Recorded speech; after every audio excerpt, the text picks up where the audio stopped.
Please welcome forensic psychologist and court TV analyst, Dr. Buzz, to the show. Thank you so much, Dr. Thank you for having me. Absolutely. You know about it. You're a forensic analyst. So, Dr. Buzz, let's talk about a couple of cases we featured on the show, like Shelley in particular. Yes. Now, this was a different time, and we all have to understand. 22 years ago, domestic violence wasn't even being observed as a reason for anybody even to say a thing. So, is it on the victims' back or to make sure that they document everything, they keep a running record if the police don't do so?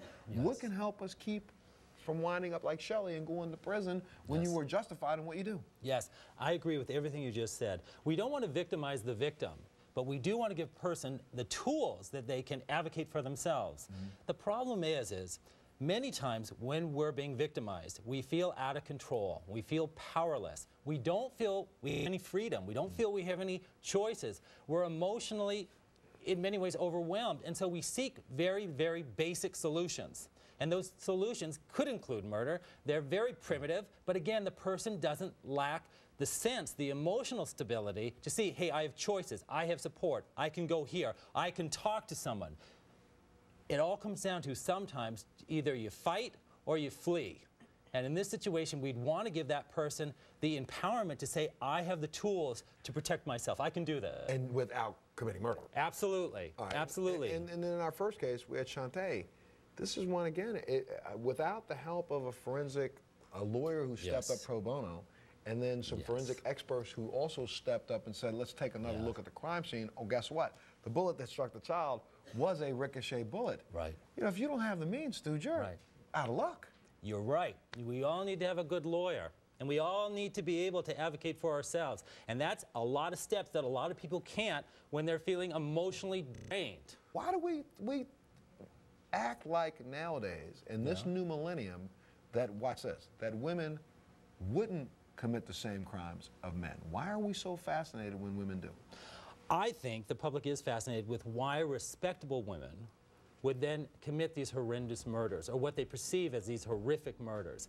One is we look at women as our caregivers. We look at women as our mothers. The nurturers. The nurturers. They're there to protect us. We also don't see the level of crime committed by women that we do by men. Men have all that testosterone pumping, and guys are guys, and they tend to drink, and they tend to take drugs, and 80% of our crimes are involved with drug and alcohol abuse. And when people drink, especially guys, they get overreactive and counterproductive.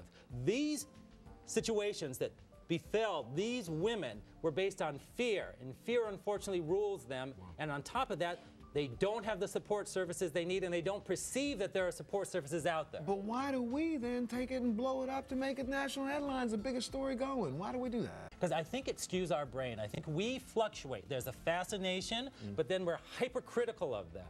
And there's a puzzlement, but then we have very harsh judgments on these women. We go back and forth. We have many, many different views on why these respectable women have committed these murders. We're very fascinated by it because we can't figure it out.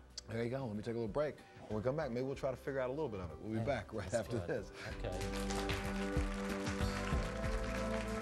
You know, I'm almost out of time, Dr. Buzz, but here's a question, because I think maybe you're probably one of the only people who can answer this. Is it true, true or false? Okay. Is violent crime among females going up, or are we just reporting it? Because if you look at some of the stories that have been out in the last couple of years, I hear about violence among teenage girls. There's just as much domestic violence in relationships between boys and girls at a high school level, with the girls being the perpetrators of the violence as there are the boys. Supposedly, there's the crime level of assault is starting to almost reach parity levels. What's going on? I think it very clearly is that we have a population now that is exposed to a great deal more violence now. That we know. I mean, we watch a lot of violence on TV. We also tend to minimize a lot of violence in our society now within the schools, the middle schools, and the high schools.